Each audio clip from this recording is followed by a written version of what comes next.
Senator Farrell. Senator Back. Thank you, Deputy President. I rise to speak to the Export Legislation Amendment Bill 2014, and whilst I concur with Senator Farrell in terms of the agreements of the areas that need to be addressed, I wish to raise a number of points, Deputy President, and flag concerns that the industry has raised with me and raises with me on a frequent basis. And this becomes a question of the competitiveness of our export charges vis-à-vis those countries, Deputy President, with whom we compete around the world, and it's a highly competitive market. People should be aware, of course, that Australia agriculturally survives on our exports. We export some 2/3 of our farm produce, 3/4 of our fish products, 60% of our forest products, worth more than $40 billion a year in 2012-13, but more importantly that is growing and growing rapidly, Deputy President, because as the mining boom comes off, as we price ourselves out of the market for new oil and gas development around Australia, and I need speak no further than Santos's decision the other day to abandon their plans in the Bonaparte Gulf, agriculture once again is going to return to its pre-eminent position, and agricultural exports, of course, will be part of it. In my home state of Western Australia, as with South Australia, about 95% of our grain is exported. And so it's critically important that people understand the implications of the legislation and the amendments being undertaken. I voice these concerns, Deputy President, because we are at risk of becoming totally uncompetitive and pricing ourselves out of these markets. Let me give you a quick example. When I was in the United States in December last year, I met for a couple of days with the United States Department of Agriculture personnel.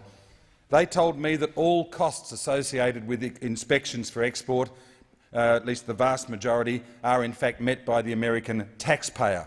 And you might sort of say, well, why is that relevant to us here in Australia? The answer is that we are in intense competition with the United States in markets such as South Korea and Japan, and I hope soon we will be more actively in the Chinese market. When you get a situation as described to me by the Americans, the USDA, Deputy President, where the only thing of interest to the American Department of Agriculture is the requirements of the importing country. They confine themselves only to those areas required by the importing country. We in Australia have now gone well beyond that. We are at the stage where we're almost giving advice to importing countries. Are you sure you don't want such and such an inspection service undertaken? We've got to take a very, very correct and quick look at this and see where we are and what our role is. As the Americans said to me, and I absolutely endorse, that our high standards of inspection services are critical. We know that the US market is very, very important to us in terms of exports of beef. And of course, depending on whether you look at value or volume, we are the second or third largest exporter of beef in the world, behind Brazil and competing with India with their very much lower value buffalo meat. And so I, for one, will always defend and stand up for and argue for the highest standards. What I'm here to talk about, though, today are the cost recovery circumstances that we are facing, Deputy President. Recently advised to me was that research undertaken by the red meat sector in September 2012 estimated that government-influenced costs and charges here in Australia account for almost 30% of all costs incurred after the purchase of livestock, and that did not take into account those incredibly increasing costs for the exporter supply chain assurance system. This is unsustainable, that 30% of all costs would be related to government. Furthermore, to give emphasis to this point, Deputy President, from 2005-06 to 2013-14, costs, for example, of export certification have increased by 122%, from $5 million to $10 million at a time when the number of livestock being exported has declined by a third. You say to yourself, how can we possibly sustain these improvements, these changes? The Public Service Commission itself has, in a capability review released only 2 months ago, in March of this year, and I quote, stated, "It is notable that 60% of the Department of Agriculture's budget comes from cost recovery operations. As part of these operations, DAFF manages many fees and charges, consults with well over 100 industry bodies. This creates a level of inefficiency that would not be accepted in private industry and represents a major threat to the department's future capability. Went on to say that ultimately this will benefit both portfolios, industries and the department if we achieve significant improvements. Deputy President, we've seen, for example, a 113% increase in some charges in 1 year in 2010-11.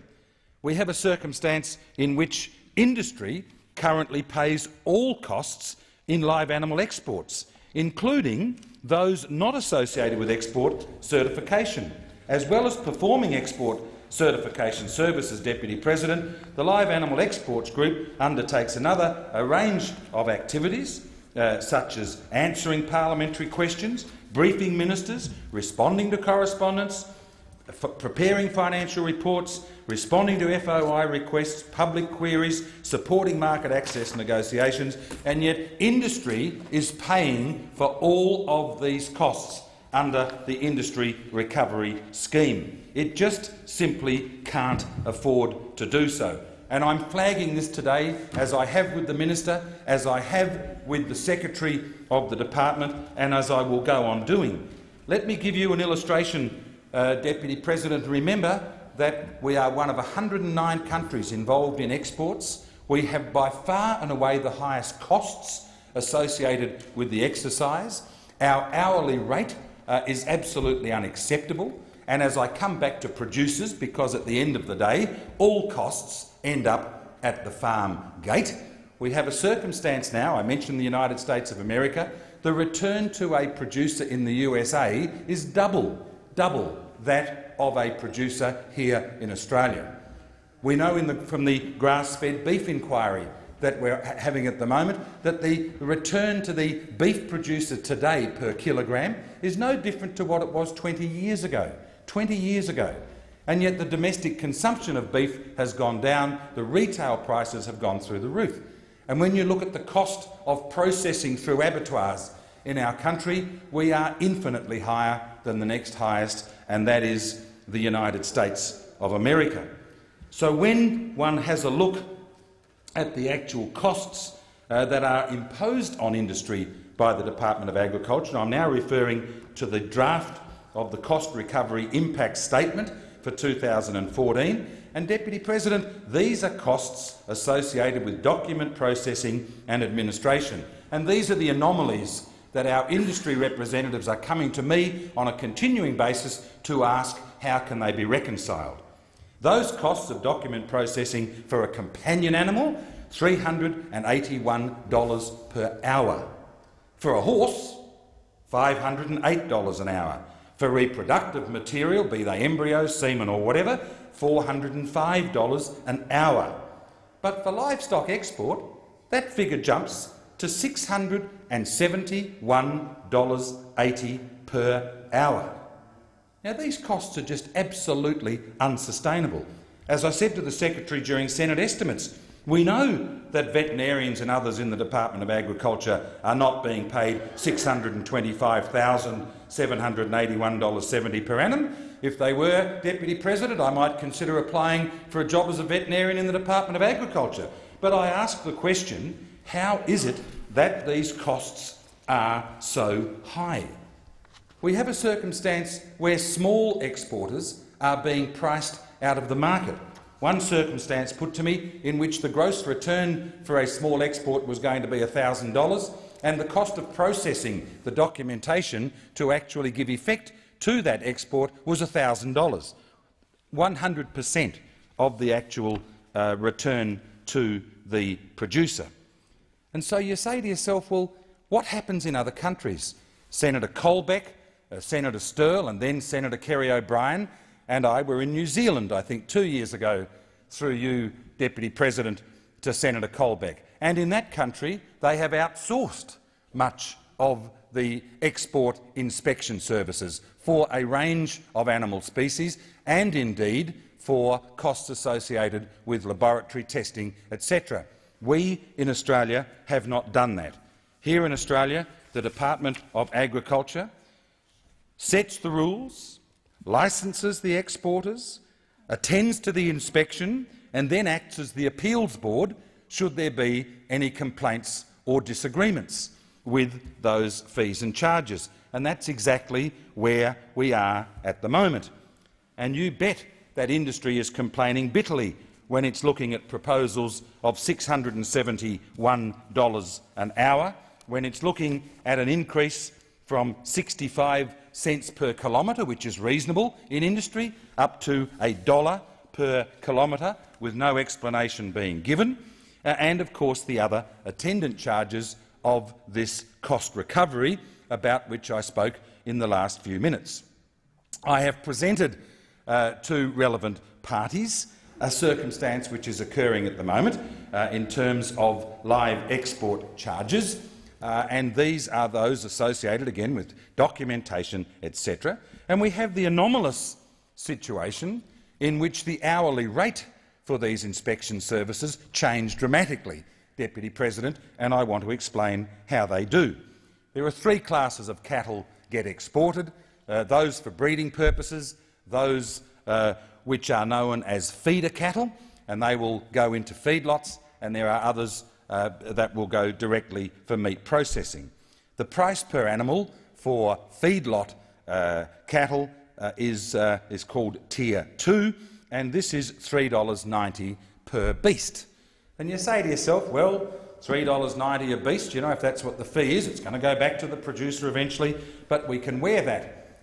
But, Deputy President, as I presented tax invoices the other day, the circumstance exists at the moment where that $3.90 per beast is for the first 22 hours of an inspection service.